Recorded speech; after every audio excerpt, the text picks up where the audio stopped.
Hello students, today we will study chapter number 1. Chapter number 1 is the 7 ages of man.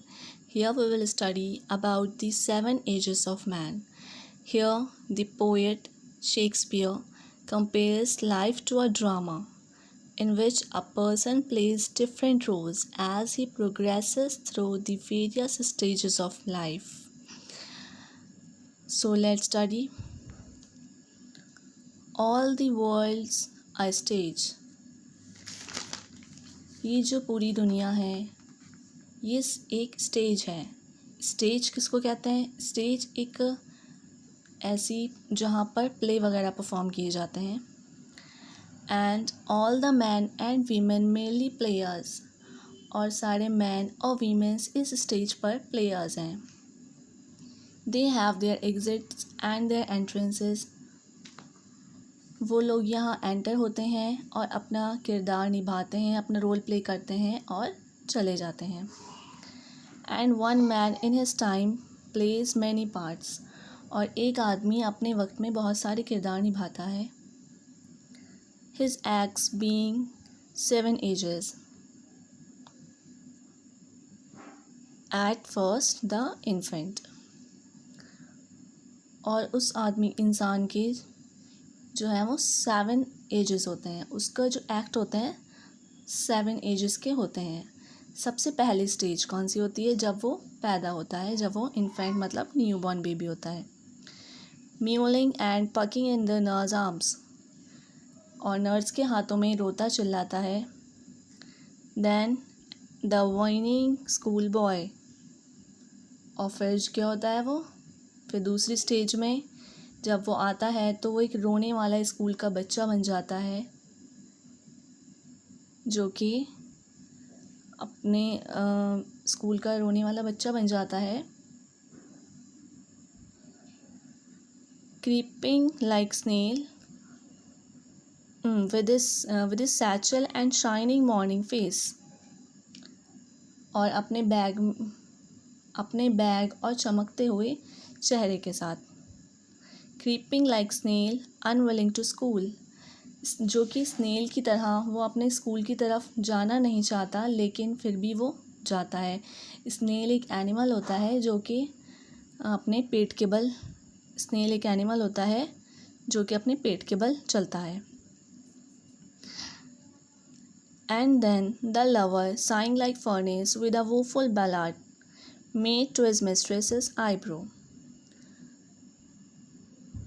और फिर वो एक lover की as में आता है जहाँ पर वो एक भट्टे की तरह आहें भरता है. भट्टा किसे कहते हैं? एक फर्नेस इज अ भट्टे को कहते हैं जो जहाँ पर कोयला जल रहा होता है भट्टे में. भट्टे की तरह वो आहें भरता है और दिल को छू जाने वाले लव सॉन्ग्स गाता है. बलाड जो है वो एक लव सॉन्ग जो गाते हैं उसको कहा जाता है. अपने लवर की आईब्रो के लिए जो है वो लव सॉन्ग्स गाता है. Then a soldier full of strange oaths and bearded like the part.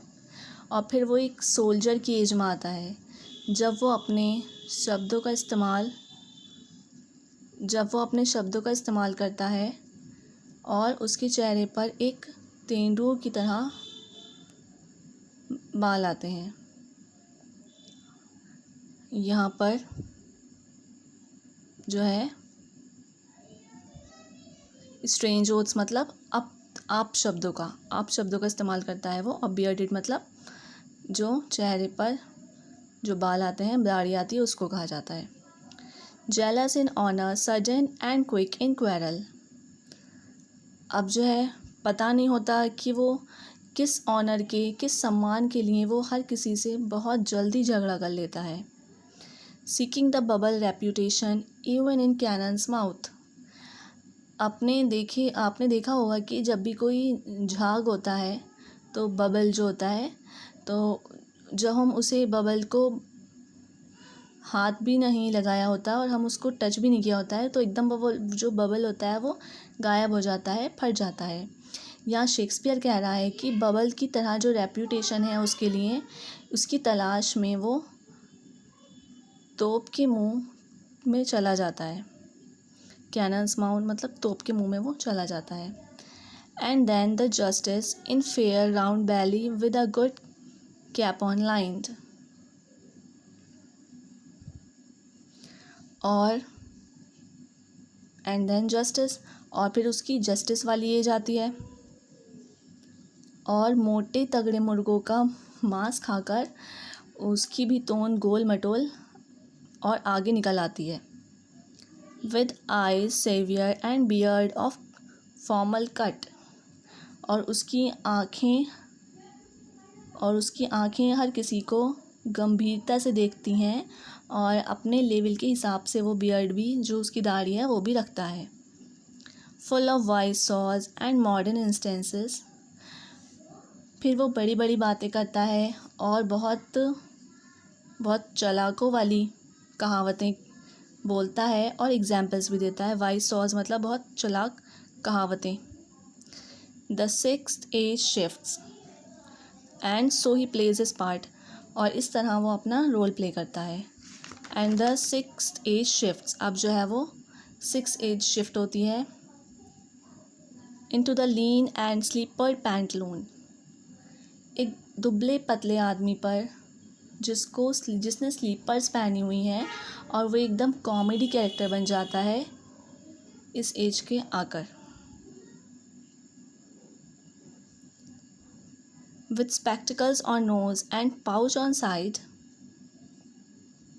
नाक पर उसकी चश्मा होता है और आंखों के नीचे उसके मांस जो गोश्त होता है वो लटकता होता है, पाउच, और उसकी आंखों के नीचे पाउच बन जाते हैं। यहाँ पर पाउच ऑन साइड, आंखों के नीचे जो पाउच बन जाते हैं उसको कहा गया है his youthful hose well saved a world too wide.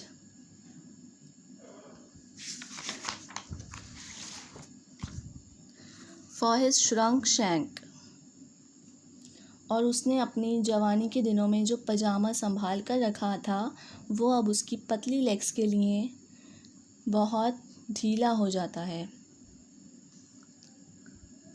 And his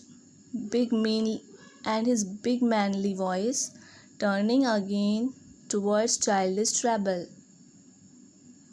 और उसकी कड़क जो आवाज़ है वो turning again towards childish treble, pipes and whistles in the sound, उसकी जो कड़क आवाज़ है वो किसी बच्चे की पतली आवाज़ या किसी विसल की आवाज़, जो सीटी की आवाज़ होती है, उसके जैसी लगने लगती है।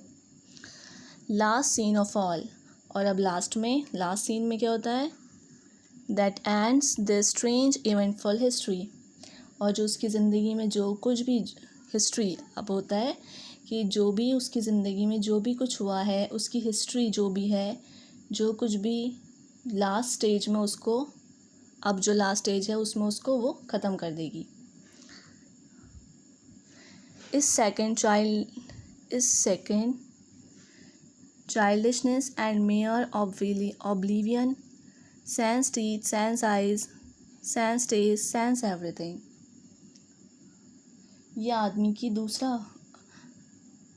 ये जो लास्ट एज है, ये आदमी का दूसरा बचपन होता है। इस एज में आकर आदमी फिर से बच्चा बन जाता है और सब कुछ भूल जाता है, और काफ़ी चीज़ें उसको याद नहीं रहती हैं, भूलने की, एकदम से उसको ऐसा लगता है जैसे भूलने की आदत हो जाती है उसको।